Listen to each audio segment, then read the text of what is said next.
resume here? I'm here to help the team win. That's my first priority, being the best football player I could be. That comes first and foremost. Anything else after that, I have no control over, man. But I'm here to help this team win and do that the best way I know how, and that's being the best wide receiver. When you left in September 2016, the Browns were like, enough. I mean, obviously there wasn't a move made, but that was the feeling here. How did you feel about that? Are you over that, or is that still an issue you have to work out with the people here?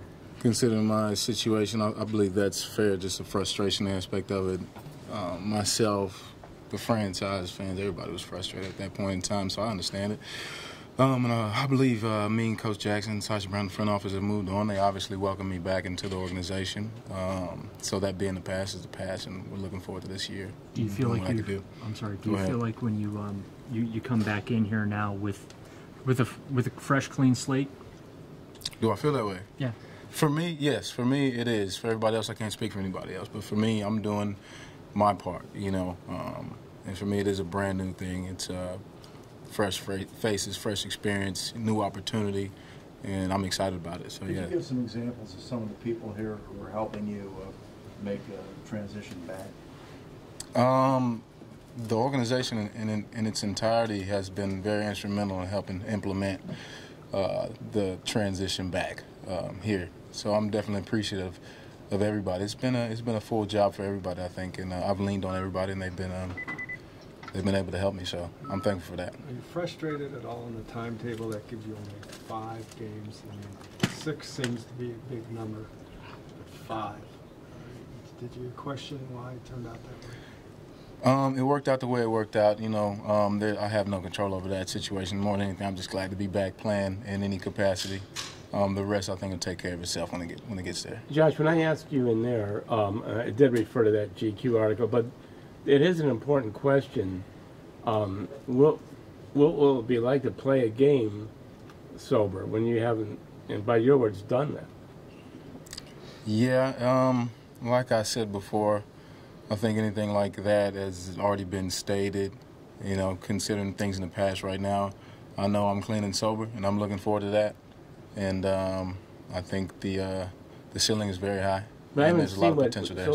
So those of us who haven't seen that part, I mean, I saw this quote that you said you haven't. So what will it be like to be in that situation? Like I said, it's fresh opportunities. It's new for everybody. First start for me. Looking to take advantage of it and do the best I can. What gives you the idea that you'll be able to play at a high level? I mean, play and catch with good quarterbacks, wherever you might have been doing that? Or what are the things that make you think you can come back and be a really good receiver? I feel confident for the mere fact of the amount of work I put in. And that in and of itself is where I know can translate towards the field.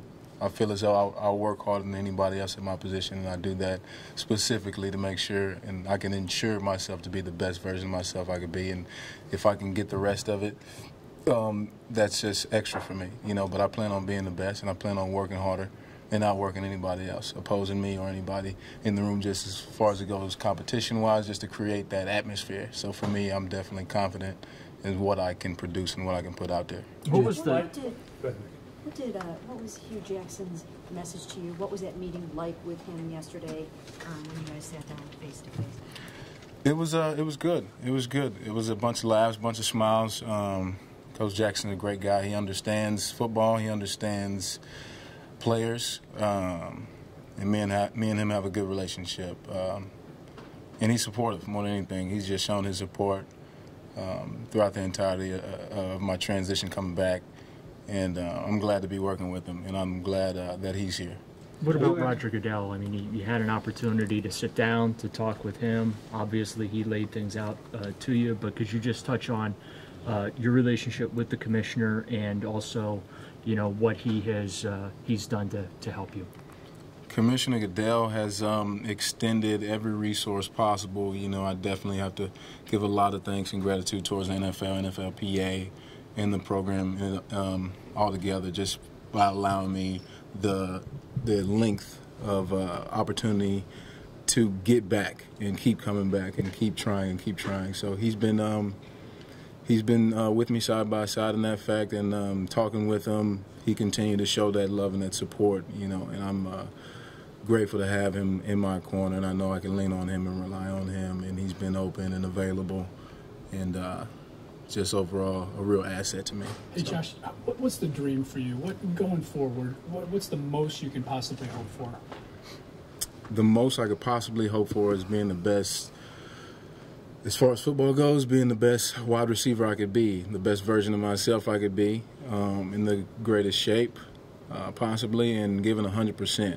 I feel as though I could stick to that plan, the rest will take care of itself. But ultimately, my goal is to be the best wide receiver of all time. You know, so I think any wide receiver, anybody, any position should see themselves in that way. They should work towards that goal. For me, that's always been my goal, and I think it's just been reaffirmed for me, you know, time and time again. And now being back in a situation to do it, I plan on seeing it through. Have you entered into a business relationship with LeBron James's company, and will they represent you going forward? I have not, but me and LeBron and guys over there, Mav Carter, they have been instrumental as far as just helping putting things into play and giving advice and some mentorship. So I definitely appreciate him and his camp as to what they do for me. Have you watched DeShone Kizer? Have you watched any of these games, and what are your impressions of? I have. I've watched every game. I've watched every game. He's young like any other rookie or young quarterback coming to the NFL. It's a tough transition, and you know, he's getting the brunt of that as the team is all together, and it comes with experience. That's really the only great learning tool is experience. For him, I think that's what is going to come into play somewhere down the road. But I talked to him yesterday. He's adamant and really looking forward to getting in extra work. I told him our schedules conflict right now, but when you get a chance, you're not tired, let's get in some extra work. He was open to it. You know, he approached me about it, so I'm glad that that's where his head is at, and we have room to grow. So that's great that he's there. No problem. What's been the biggest factor as you've continued down this road to this point today that's helped you be here at this point? What can you put your finger on, if at all? I think